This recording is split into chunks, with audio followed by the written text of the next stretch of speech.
Daggers, the weapon of choice for thieves and assassins. And today, I'm gonna use them to commit war crimes. Do you wanna know how I got these scars?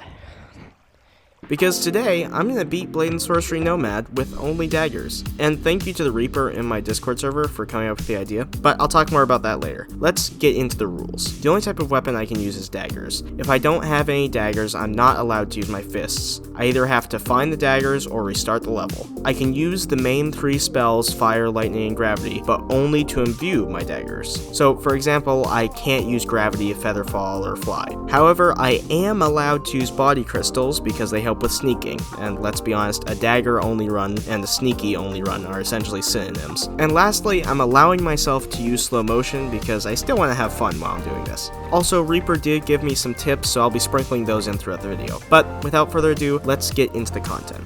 That's fine. Okay, see you. Goodbye. I don't care, Mr. Exposition. We're off.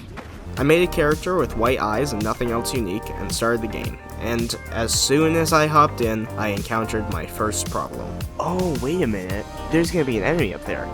But I can't have a dagger yet. So what I plan to do is just run past the enemies, go to the house, grab the dagger, and then come back and kill the enemies. And you're probably wondering, wait, why do you have to kill the enemies? And, I don't know. I have no clue. I just wanted to, I think. And I don't know why, but for some reason I expected this playthrough to be less brutal than playing the game normally, and I was reminded very quickly how wrong I was about that assumption.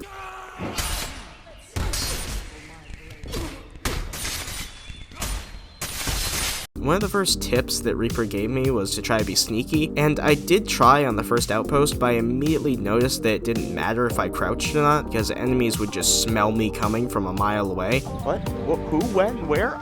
I was crouching! I was hidden! And once I got the body crystal, it wasn't a problem anymore, and I could actually sneak behind them, but my first 2 outposts were rough. Oh, and speaking of the body crystal, Hector. I'm not gonna lie, I expected the Hector fight to be borderline impossible, but it turned out to be just slightly harder than usual. I also figured that the Aridin outpost would be really hard, but it was the same thing, and also by that point I had gotten better daggers, which made things way easier. Another tip Reaper gave me was to use 2 daggers, because you almost always miss your first stab. This one tip carried me through outposts all the way until I encountered the Eye. And speaking of the Eye, the first time I encountered these guys was when they were invading my island with great force and trying to murder me. Luckily, I survived that terrifying experience by hiding in my house, which, funnily enough, was when I unlocked the fire spell. So with a flaming dagger and a wall to hide behind, I ended up making it out alive. And after a couple more dungeons, I had finally unlocked the door to the end of the game. And walking into the tower was amazing, because that was when it hit me that I had beaten Blade and Sorcery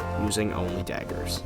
But anyway, this is the end of the video. I have a Discord server if you want to join, and speaking of a Discord server, I have to thank my Discord members, which are Chicken, Daybreak, The Sleagle, 56, and The Reaper. I truly appreciate you guys being there, and I appreciate everybody watching this, and I genuinely hope all of you have a good day. Glad that wasn't me.